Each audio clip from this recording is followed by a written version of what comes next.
Morning show host Joe Scarborough decided to go off on what he refers to as woke whites, claiming that they will cost the Democrats elections and wins in November if they don't start moving toward the center right. Let's watch. Let's just say it right here, and let me say it slowly for my Democratic friends in Washington, D.C. Black voters are more conservative than you are.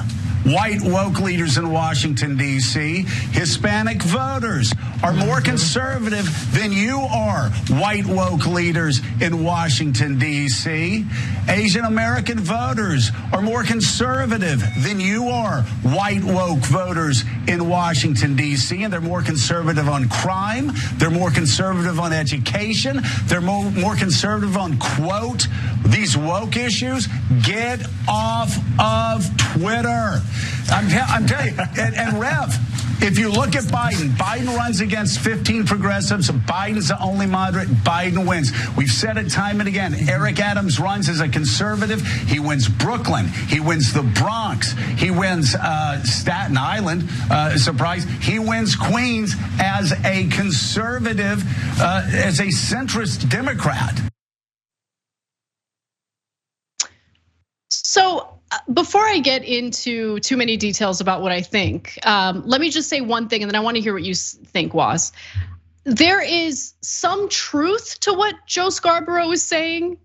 I will elaborate on that in just a moment. But Waz, I'm curious what you thought of that kind of awkward segment, to be honest, with like, you've got Al Sharpton, like the look on his face as he's going on this like diatribe about wokeism is amazing.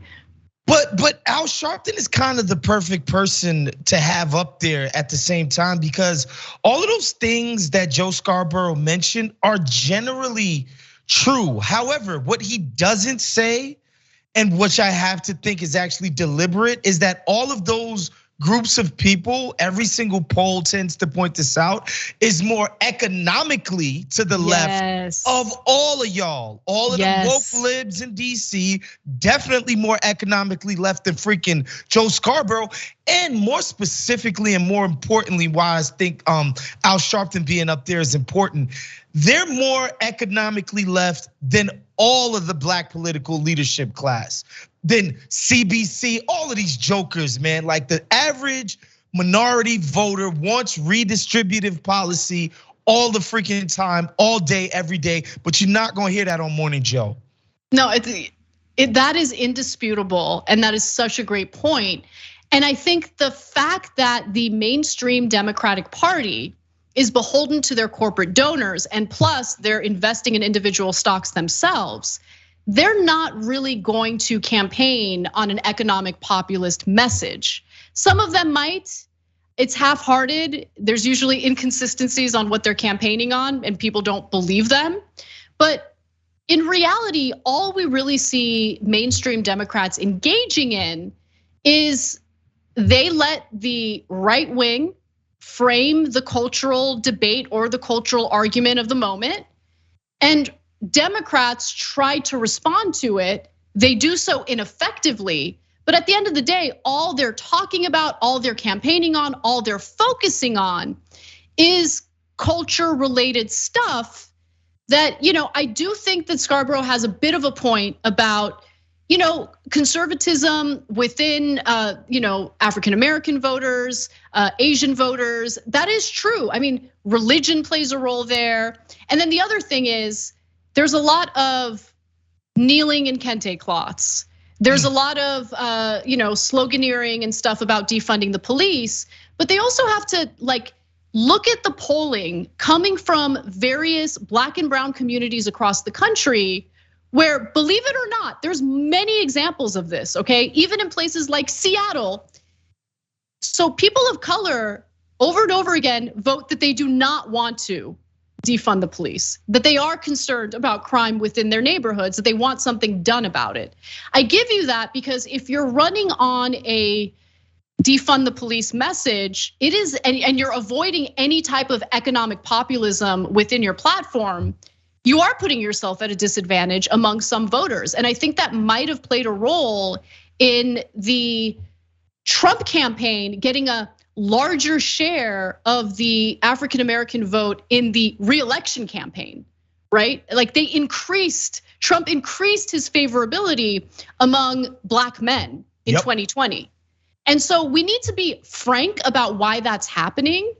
And we need to also not just assume that various communities are totally in line with what the Democratic Party or what Democratic activists are advocating for. We need to see what the polling indicates. And the fact of the matter is they want safe communities, which is exactly why during his State of the Union address, Joe Biden made a point to emphasize that he doesn't believe in defunding the police. Lefties think that he did that to turn his back on voters. No. Can you elaborate on that, Waz? No, you're not turning your back on voters by basically, trashing one of the worst sloganeering campaigns I've ever heard in my life. Abolish the police, defund the police.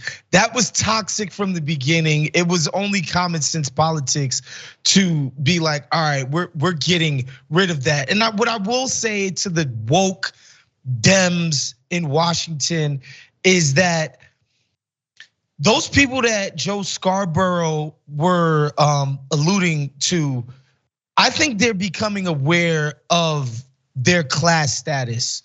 And I think Asian American people or Asian American immigrants have an understanding that they don't really, like, if you live in Sunnyside, Queens, you don't got a lot in common with some Berkeley or Stanford educated cats out in California. Those ain't your cohort. They don't have your same material needs. They don't have the same problems as you, right? And so all of that Hollywood representation and they dropped the Asian themed Disney movie and it's just the greatest thing. That's stuff from the Asian elite.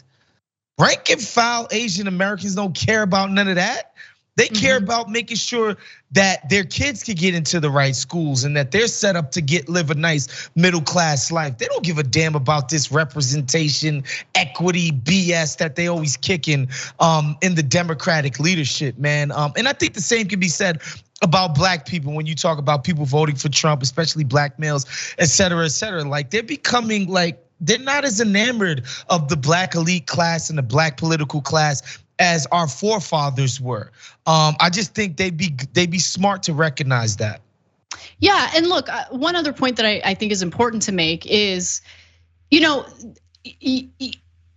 have to find the right way to respond to these issues because fact of the matter is we're experiencing a significant rightward shift culturally in this country because that's all that the right wing has chosen to campaign on. And so there needs to be an effective response to that to protect the rights of people who are being targeted and attacked, whether we're talking about women with reproductive rights, the transgender community and how they've been targeted. Like there needs to be a way to respond to this effectively. And really the only effective way to respond to it, if you ask me, is to provide something else, offer something else that's more appealing as the opposition party, as the Democratic Party. That would require them to cut ties with corporate donors and start pushing for economic policies that people do care about, while also fighting to protect the rights of people. Like, I don't like the idea of capitulating to the right wing as if like that's the answer to what Democrats are experiencing or are very likely to experience in the midterm elections. Capitulating to the right wing on cultural issues is not something that I'm an advocate for. However, Democrats do need to offer something to voters. And so far, what have they offered? I mean, they are in charge right now. They're in power right now, and they can't even get their own agenda passed with the social spending associated with Build Back Better. Yeah, I mean, you hit it right on the head. Just the idea that the leadership in Washington, that they're so wed to some of this, symbolism stuff, because it has been, and again, it's been effective to the elites of our minorities. Like a lot of elites do get excited, and I follow enough black people, educated, MBAs or whatever on Instagram that queening Kamala Harris. I see that all the time. Like, but again, these are people who are firmly entrenched in the professional classes. They're elites. They love it. They have no problem with that. Symbolism is great for them because they're already home. Thanks for watching The Young Turks. Really appreciate it. Another way to show support is through YouTube memberships. You'll get to interact with us more. There's live chat emojis, badges. You've got emojis of me, Anna, John, JR. So those are super fun. But you also get playback of our exclusive member-only shows and specials right after they air. So all of that, all you gotta do is click that join button right underneath the video. Thank you.